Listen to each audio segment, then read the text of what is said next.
कब्ज़ के लिए बेहतरीन नुस्खे आपने बनाए भी होंगे, आपने सुने भी पढ़े भी होंगे, लेकिन मैदे के लिए इक्सीर मैदा होने की हैसियत से तबखीर को दूर करने के लिए, गैस और फारा को ख़त्म करने के लिए, कब्ज़ को दूर करने के लिए ऐसा नुस्खा आपने अपनी ज़िंदगी में कभी नहीं सुना होगा। आइए आज हम आपको एक ऐसा नुस्खा बनाना सिखाते हैं जो अगर आप बनाकर घर में रख लें तो मैदे की तमाम बीमारियों का यूँ समझ लें आपके पास स्पेशलिस्ट मौजूद है। ये बेहतरीन शरबत है जो कोड़तुम्मा से बनता है। शरबत कोड़तुम्मा बनाने के लिए आपको सबसे पहले चाहिए पके हुए 4 अदद कोड़तुम्मे। इस वक्त मेरे पास मौजूद हैं 2 कोड़तुम्मे, जिनमें से एक पका हुआ है और एक कच्चा है। ये दोनों रखने का मकसद ये है कि आपको ये फ़र्क मालूम हो सके कि आपने कौन सा कोड़तुम्मा शरबत के लिए इस्तेमाल करना है।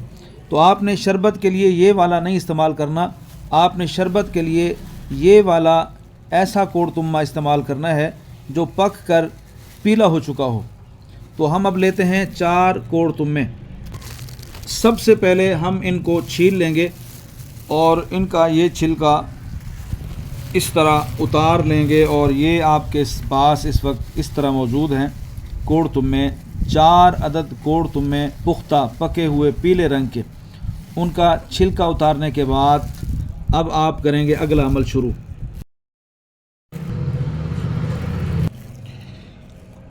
इंद्रायन को, हंजल को या कोड़तुम्मा जिसे आप देख रहे हैं, इसे आप छोटे छोटे पीसेस में तब्दील कर देंगे। ये छोटे छोटे इस तरह पीस बना लेंगे और अब आपने ये करना है कि इसे शरबत के लिए आखिरी जो मरहला है उससे गुजारना है, यानी जो तैयारी का आखिरी मरहला है। तैयारी का आखिरी मरहला आपके हाथ में से जो गुज़रेगा वो ये होगा कि अभी हमारे पास 4 नैन के फल कटे हुए मौजूद हैं। तो इसमें हम 1 बोतल बनाने चले हैं, 1 बोतल शरबत। 3 पाव चीनी शामिल। छोटे छोटे पीस बना लिए हैं। अब इसे शीशे की बोतल में डालेंगे।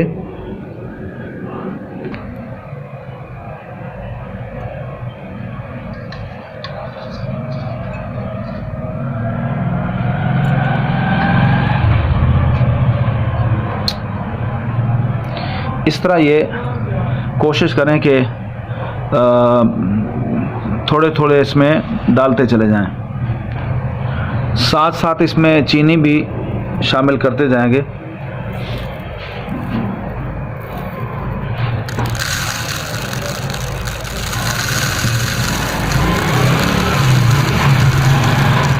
करते चले जाएं और इस तरह मुकम्मल जो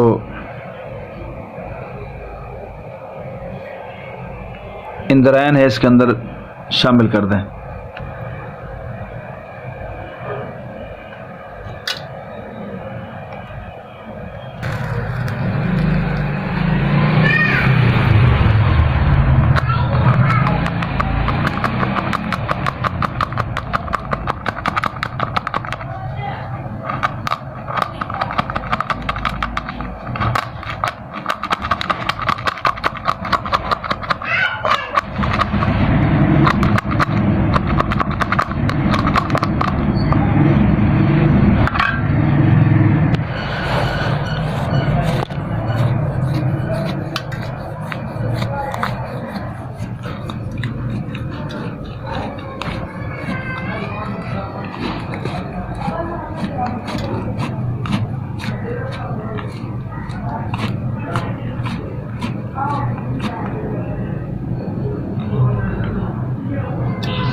इसमें अल्हम्दुलिल्लाह हमने मुकम्मल जो